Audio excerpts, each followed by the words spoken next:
Hi friends, ಎಲ್ಲರಿಗೂ ನಮಸ್ಕಾರ. ನಾನಿವತ್ತು ಚಿಕನ್ ತಂದೂರಿ ಗಾರ್ಲಿಕ್ ಮಸಾಲ ಮಾಡಿದ್ದೀನಿ. ಅದು ಹೇಗೆ ಮಾಡೋದು ಅಂತ ನೋಡುವ.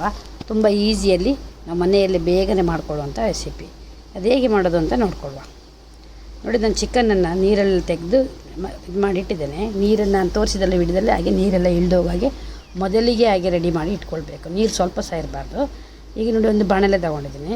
ಇದಕ್ಕೆ ಸ್ವಲ್ಪ 2 ಸ್ಪೂನಷ್ಟು ಶುಂಠಿ ಬೆಳ್ಳುಳ್ಳಿ ಪೇಸ್ಟ್ ಹಾಕುವ, ಸ್ವಲ್ಪ ಅರಿಶಿಣ ಹಾಕುವ. ನೋಡಿ, ಇಲ್ಲಿ ಪ್ಲೇಟಲ್ಲಿ ನಾನು ಉಪ್ಪು, chilli powder, garam masala powder, chat masala, ಜೀರಿಗೆ ಪುಡಿ ಇದನ್ನೆಲ್ಲ ಇಟ್ಕೊಂಡಿದ್ದೀನಿ. ಜೀರಿಗೆ ಎಲ್ಲ ಹಾಕಿಟ್ಟು 2 ಲಿಂಬೆಗೆ ಹೋಲ್ಡ್ ಮಾಡಿ ಇಟ್ಕೊಂಡಿದ್ದೀನಿ. ಅದಕ್ಕೆ ಸಿಪ್ಪೆ ಇದು ಬೀಜ ಎಲ್ಲ ತೆಗೆದು ಇಟ್ಕೊಂಡಿದ್ದೀನಿ. ನೋಡಿ, ಆ ಮಸಾಲೆನೆಲ್ಲ ಬಾಣಲೆಗೆ ಹಾಕ್ಕೊಂಡು ನಾವು ಈ ಲಿಂಬೆ ಎಲ್ಲ ಹಿಂಡಿ ಅದ್ರದ್ದು ಇಷ್ಟು ತಗೊಳ್ಳುವ. ಅದಕ್ಕೆ ಹಾಕೊಳ್ಳುವ.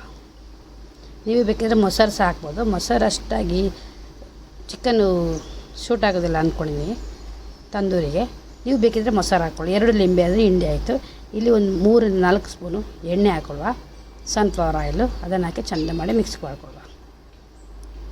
ಹೀಗೆ ಮಿಕ್ಸ್ ಮಾಡಿಕೊಂಡು ನಾವು ಚಿಕನನ್ನು ತೆಗೆದಿಟ್ಕೊಂಡಿದ್ದಲ್ಲ, ಆ ಚಿಕನ್ನೆಲ್ಲ ಇದಕ್ಕೆ ಹಾಕಿ ಒಳ್ಳೆ ಮಿಕ್ಸ್ ಕೊಡುವ. ನೋಡಿ, ಹೇಗೆ ಮಿಕ್ಸ್ ಮಾಡಬೇಕು ಅಂದರೆ ಒಂದು 5 ಮಿನಿಟ್ಸ್ ಮಿಕ್ಸ್ ಮಾಡಬೇಕು.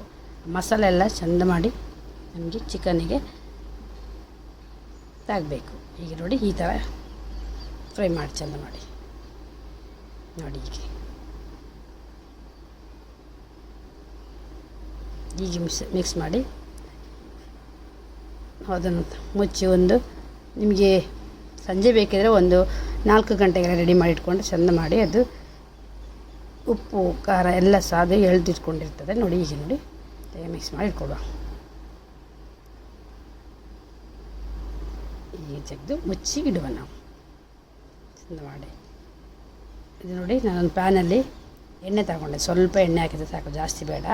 ಅದು ಜೋರು ಬಿಸಿಯಾಗಿ ಗ್ಯಾಸ್ ಫಾಸ್ಟ್ ಇಟ್ಕೊಳ್ಳಿ. ಜೋರು ಬಿಸಿ ಆದ ನಂತರ ನಾವು ಈ ಚಿಕನನ್ನು ತೆಗೆದು ಎಲ್ಲ ಒಂದಾಗಿಡುವ. ಇದು ಗ್ಯಾಸ್ ಮಾತ್ರ ಫಾಸ್ಟ್ ಸಹ ಇರಬೇಕು, ಸ್ಲೋ ಮಾಡ್ಕೊಳ್ಬೇಡಿ. ಎಲ್ಲ ಈಗ ಇಟ್ಕೊಂಡು ಫುಲ್ಲಿ ತೆಗೆದು ಹಾಕ್ಕೊಂಡಿದ್ದೀನಿ ನಾನೀಗ. ಇದನ್ನೀಗ ಒಂದು 5 ಮಿನಿಟ್ಸ್ ಅಷ್ಟೇ ಮುಚ್ಚಿಡಬೇಕದು. ಜಾಸ್ತಿ ಹೊತ್ತು ಮುಚ್ಚಿಡಬಾರ್ದು. ಯಾಕಂದರೆ ಚಿಕನ್ ನೀರು ಬಿಟ್ಟಾಗ ಎಲ್ಲ ನೀರು ಸಹ ತುಂಬ ನೀರು ಬಿಟ್ಬಿಡ್ತದೆ. 5 ಮಿನಿಟ್ಸಿಗೆ ಮುಚ್ಚಿ ಜೋರು ಗ್ಯಾಸಲ್ಲಿ ಬೇಯಿಸಬೇಕು. 5 ಮಿನಿಟ್ಸ್ ಸಾಕು. ತೆಗೆದುಬಿಟ್ಟು ನಾನು ನೋಡಿ ಎಲ್ಲ ಇದು ಮಾಡಬೇಕು. ಗ್ಯಾಸ್ ಫಾಸ್ಟೇ ಇರಬೇಕು, ಇಲ್ಲಾಂದರೆ ಚಿಕನಲ್ಲಿದ್ದ ನೀರೆಲ್ಲ ಬಿಟ್ಟುಬಿಡ್ತದೆ.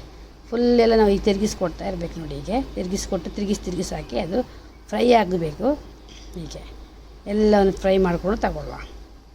ನೋಡಿ, ಈಗ ಎಲ್ಲ ಫ್ರೈ ಆಗಿ ತಗೊಂಡಿದೆ. ನೋಡಿ, ಈ ಥರ ಫ್ರೈ ಮಾಡ್ಕೊಳ್ಳಿ. ನೋಡಿ, ಹೀಗೆ ನೀರು ನೋಡಿ, ಸ್ವಲ್ಪ ಸಹ ನೀರಿಲ್ಲ ಚಿಕನಲ್ಲಿ.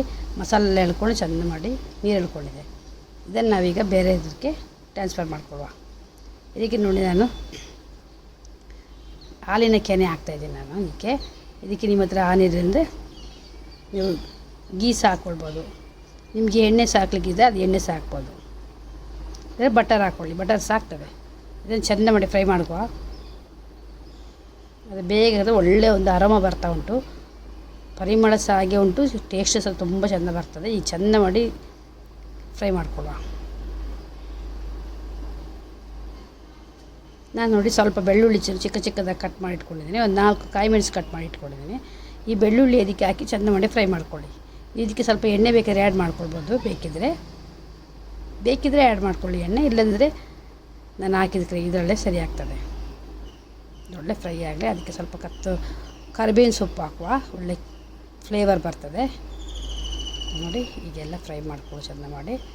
ಅದು ಗಾರ್ಲಿಕ್ ಹಾಕಿದ ಬೆಳ್ಳುಳ್ಳಿಯನ್ನು ಚೆಂದ ಮಾಡಿ ನಾವು ಅದು ಬೇಯಬೇಕು. ಅದರೊಟ್ಟಿಗೆ ಪರಿಮಳ ಎಲ್ಲ ಬಿಡಬೇಕು. ಈಗ ನಾವು ಮಾಡಿಟ್ಟ ಚಿಕನ್ನೆಲ್ಲ ಇದಕ್ಕೆ ಹಾಕೊಳ್ಳುವ. ಫ್ರೈ ಮಾಡಿಟ್ಟಿದ್ದೀವಲ್ಲ ಅದನ್ನು ಹಾಕ್ಕೊಂಡು ಒಳ್ಳೆ ಒಂದು ತಿರುಗಿಸ್ಕೊಡುವ.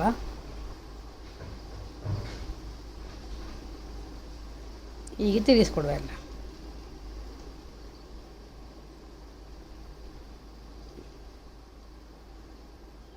ನೋಡಿ, ಇದಕ್ಕೆ ತಿರುಗಿಸ್ಕೊಟ್ಟಾಯಿತು. ಇದು ಸ್ವಲ್ಪ ಟೇಸ್ಟ್ ಚೇಂಜಸ್ ಮಾಡುವ. ತಂದೂರಿ ಸ್ವಲ್ಪ ಚೇಂಜಸ್ ಮಾಡೋಕ್ಕೆ ಅದಕ್ಕೆ ನಾನು ಟೊಮೊಟೊ ಕೆಚಪ್ ಹಾಕ್ತಾಯಿದ್ದೀನಿ. ನೀವು ಟೊಮೊಟೊ ಸಾಸ್ ಬೇಕಿದ್ರೆ ಹಾಕ್ಕೊಳ್ಳಿ. ನಿಮಗೆ ಎಷ್ಟು ಸ್ವಲ್ಪ ಹಾಕಿದರೆ ಸಾಕು. ಹಾಕ್ಕೊಂಡು ಇದೀಗ ಆದಷ್ಟು ಕೊತ್ತಂಬರಿ ಸೊಪ್ಪು, 1 ಮುಷ್ಟಿಯಷ್ಟು ಕೊತ್ತಂಬರಿ ಸೊಪ್ಪು ಹಾಕಿ ತಿರುಗಿಸ್ಕೊಟ್ರೆ ಸೂಪರ್ ಆದ ತಂದೂರಿ ಮಸಾಲ. ಗಾರ್ಲಿಕ್ ತಂದೂರಿ ಮಸಾಲ ರೆಡಿ ಆಯಿತು. ಒಂದು ಸಾರಿ ಮಾಡಿದೆ ಪದೇ ಪದೇ ಮಾಡ್ಕೊಳ್ತೀನಿ. ಯಾವಾಗಲೂ ಕಬಾಬ್ ಎಲ್ಲ ಮಾಡ್ಕೊಳ್ಳೋದಕ್ಕಿಂತ ಇದೊಂಥರ ಬೆಸ್ಟ್ ಆಗಿದೆ. ಮಾಡಿ ನೋಡಿ ಹೇಗಾಗುತ್ತೆ ಅಂತ ನನ್ನ ಕಮೆಂಟಲ್ಲಿ ತಿಳಿಸಿ. ನಿಮಗೆ ಟೇಸ್ಟಿ ಬೇಕಿದ್ದರೆ ಒಂದು ಅರ್ಧ ಲಿಂಬೆ ಹಿಂಡಿ, ನಾನು ಅರ್ಧ ಲಿಂಬೆ ಹಾಕ್ತಾಯಿದ್ದೀನಿ. ನೀವು ಸಹ ಹಾಕ್ಕೊಳ್ಳಿ ಒಂದು ಅರ್ಧ ಲಿಂಬೆ, ಇನ್ನು ಸ್ವಲ್ಪ ಟೇಸ್ಟ್ ಜಾಸ್ತಿ ಆಗ್ತದೆ. ನೋಡಿದ್ರಲ್ಲ ಫ್ರೆಂಡ್ಸ್ ಹೇಗಾಗಿದೆ ಅಂತ. ಇನ್ನೊಂದು ವಿಡಿಯೋದೊಂದಿಗೆ ಮತ್ತೆ ಬರ್ತೀನಿ. Thank you for watching. ಎಲ್ಲರಿಗೂ ಧನ್ಯವಾದಗಳು.